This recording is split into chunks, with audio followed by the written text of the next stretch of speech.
one that takes quite a long time. And it likes to have the heat, because again, it's a plant that will grow well in heat, but once you start growing off into the fall, they go pretty bitter. Dusky is a very good eggplant to use. Dusky does very well here. Obviously sun squash. We're not talking winter squash here, but that little green squash that I'm talking about is a sun squash. Corn.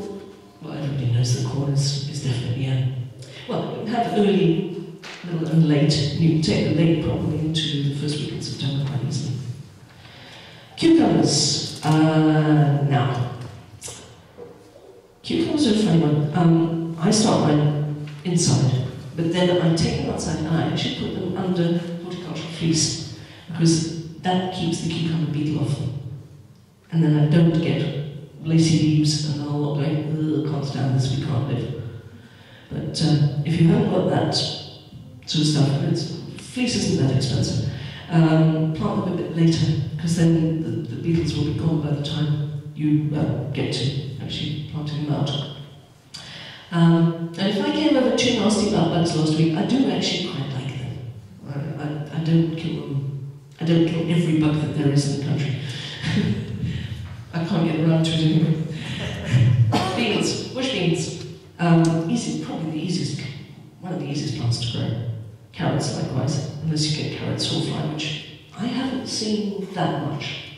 So, and as I said, get the short version of the carrot. You don't want so long 1.5 carrot, especially if you've got rocky soil like I've got. Melons. I grew reasonable melons the year before last when it was so hot. But last year, that was the size I got to. So, I'm not the perfect person at all. Do as I say, don't do as I do. Winter squash is obviously pretty easy to grow too. Okay, so how many people can a 4x4 plot feed?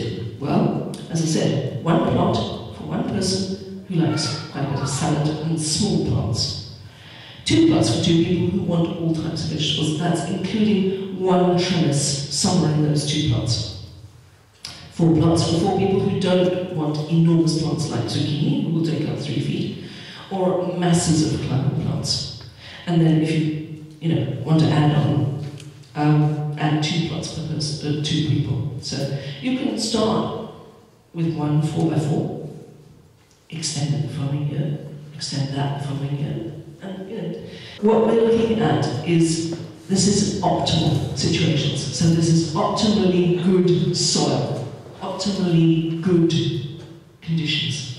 So if you've got soil like mine, I need an 8x8 to start with, let alone 4x4. But we're getting there. Okay. So interplanting. This is the crux of what we're talking about tonight. So we're talking about planting in spaces around big plants. While those big plants are growing from little plants to big plants, you can grab that space and put in your little plants around the sides. So we're talking about short growth in terms of time, in terms of size, and then medium growth.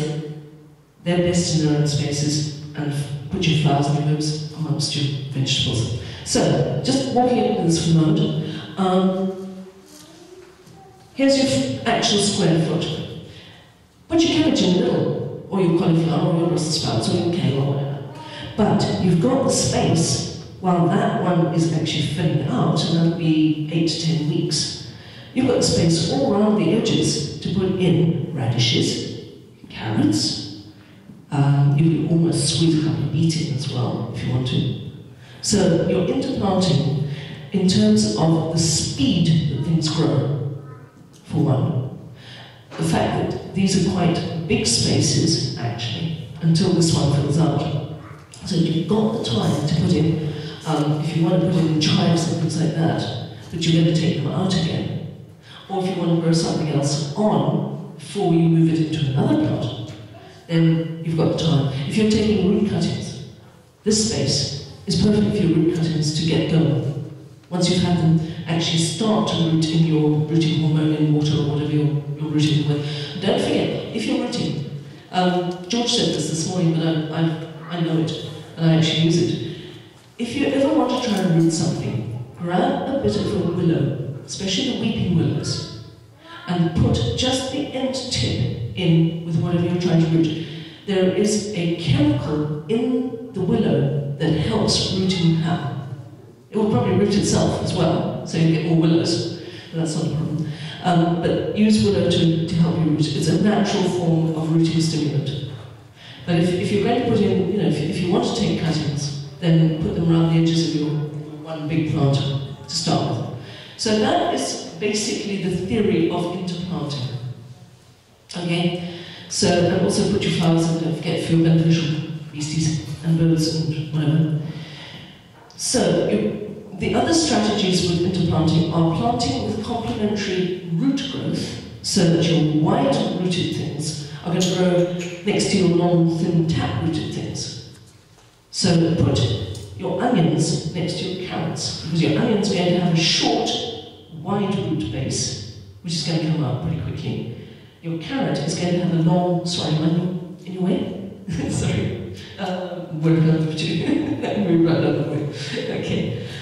Then the other, you've got at the base, and now you're going to the top growth as well, where you're looking at wide top growth and narrow top growth, romaine lettuces.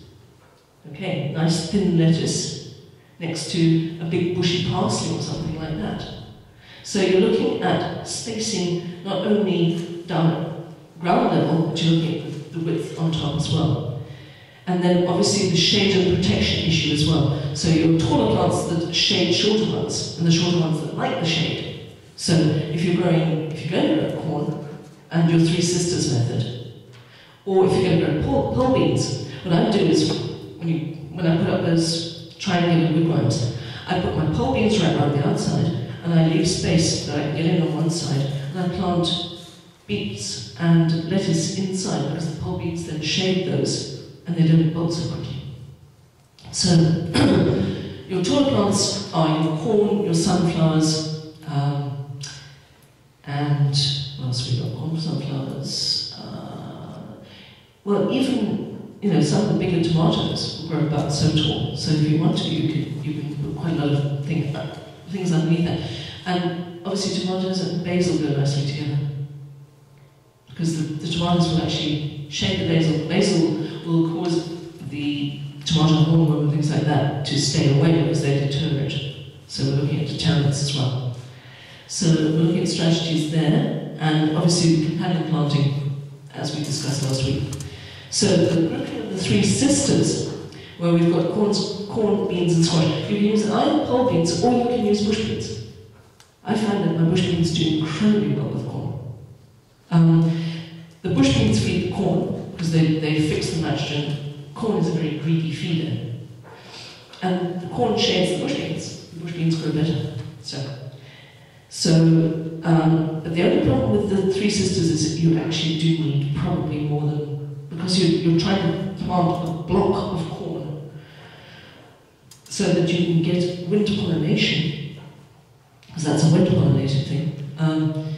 So you probably need at least 16 by 16 to do this efficiently.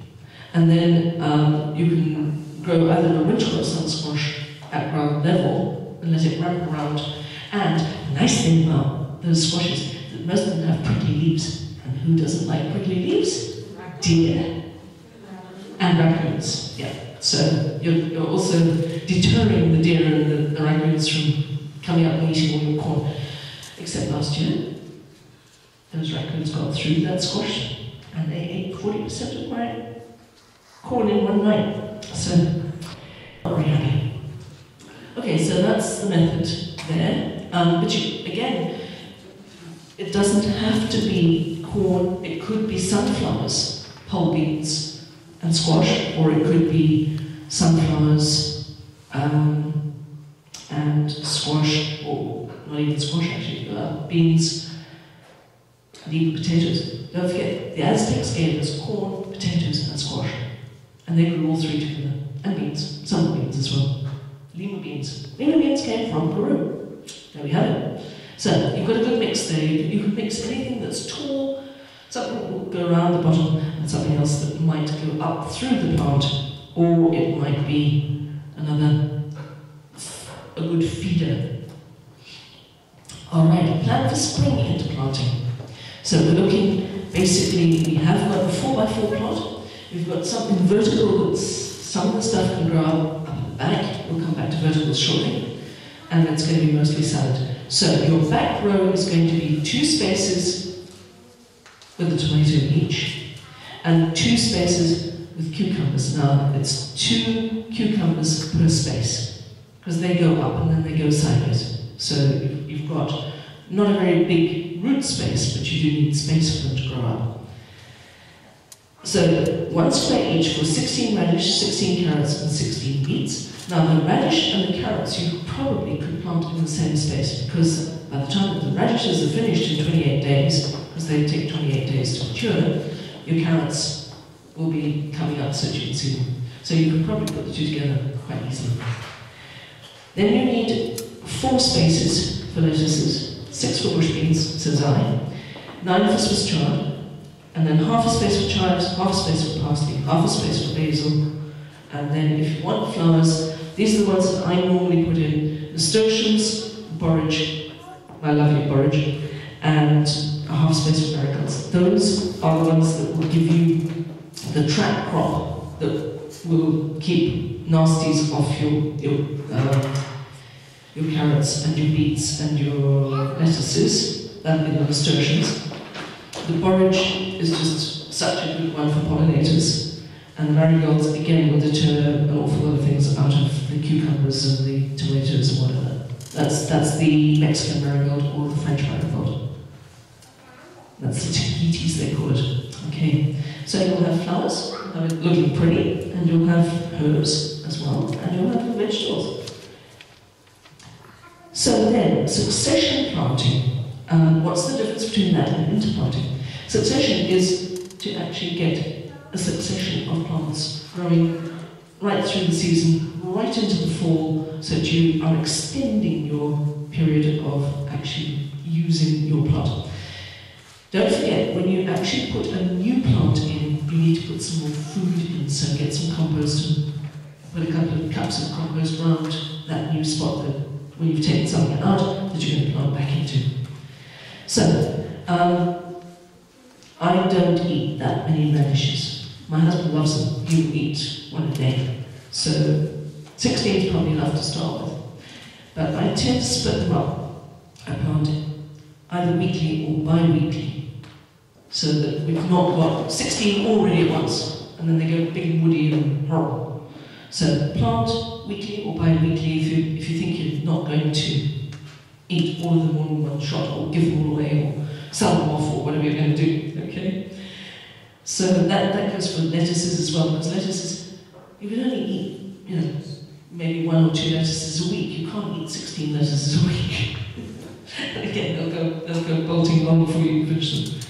So that's the one thought, is to plant bit by bit by bit by bit. Then your spring harvest, if that's done, you're going to be doing succession planting for the summer and for the fall. So you're leaving spaces, use those spaces up. So you're going to extend the fall season by starting more cool season plants midsummer. That's the last 2 weeks of June, first 2 weeks of July.